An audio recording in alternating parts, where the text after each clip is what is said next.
প্রস্তাবিত বাজেটে কালো টাকা সাদা করার সুযোগ দেওয়ার পক্ষে সাফাই গাইলেন এনবিআর চেয়ারম্যান। তিনি বলেন, যারা অসচেতনতায়, অজ্ঞতায় বা কোনো জটিলতায় পড়ে আয়কর বিবরণীতে সম্পদের তথ্য দিতে ব্যর্থ হন, তাদের সুযোগ দিতেই অপ্রদর্শিত আয় বৈধ করার এই সুযোগ।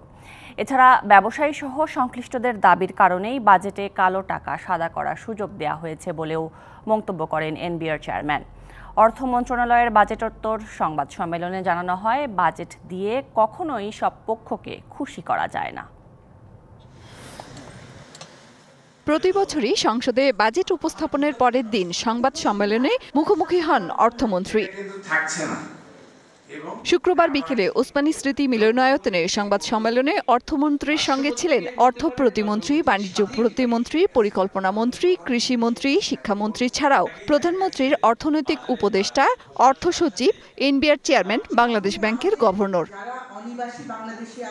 অন্য প্রসঙ্গের সঙ্গে বারবারই অর্থমন্ত্রীর কাছে প্রশ্ন ছিল কালো টাকা সাদা করার সুযোগের বিষয়টি। আমরা তো বলছি খোলাখুলি, আমরা তো কোনো রাগঢাক করিনি, আপনি খালি ঘুরে ফিরে ওই একই কথায় যাচ্ছেন কেন? পরে এ নিয়ে ব্যাখ্যা দেন এনবিআর চেয়ারম্যান। বিভিন্ন কারণে অপ্রদর্শিত কিছু সম্পদ থাকতে পারে, জমি ক্রয় বিক্রয় আমাদের কিছু টাকা অটোমেটিক্যালি আমাদের অজ্ঞাতেই কালো হয়ে যায়। ব্যবসায়ী মহলের পক্ষ থেকে একটি দাবি এসেছিল, সাধারণ মানুষের পক্ষ থেকে একটি দাবি এসেছিল যে আমরা অপ্রদর্শিত জিনিস রয়ে গেছে যেটা ওনারা বিজনেসম্যানরা দেখাতে চান, সেই জন্য আমরা এই ধরনের একটা সুযোগ তৈরি করে দিয়েছি। প্রশ্ন ছিল সম্প্রতি আলোচিত সাবেক আইজিপি বেনজিরের প্রসঙ্গে। তার মতো এরকম কালো টাকার মালিকরা 15% কর দিয়ে কালো টাকা সাদা করার সুযোগ পাবেন কিনা।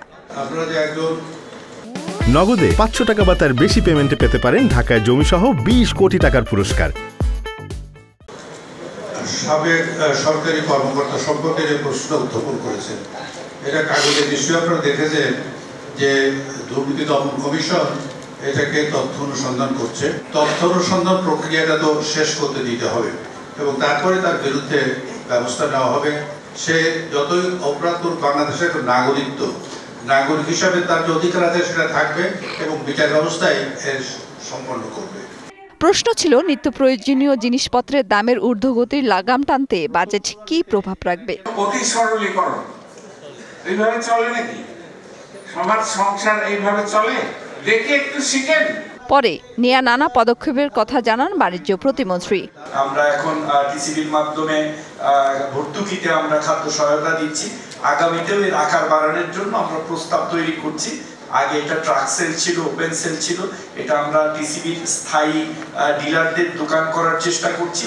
যদি দোকানগুলি আমরা করতে পারি তাহলে দোকানে ভর্তুকির মূল্যের সাথে সাথে ন্যায্য মূল্যে কিছু পণ্য আমরা সেখানে সরবরাহ করার আসলে চেষ্টা করব। প্রধানমন্ত্রীর অর্থনৈতিক উপদেষ্টা জানান, বাজেট দিয়ে সবাইকে খুশি করা যায় না। বাজেটের যে বক্তব্য এবং সরকার যে সকল নেয়, প্রত্যেক লোক বা প্রত্যেক গোষ্ঠীর স্বার্থ সেখানে রক্ষা হয় না। মেহের মনি, ডিবিসি নিউজ, ঢাকা।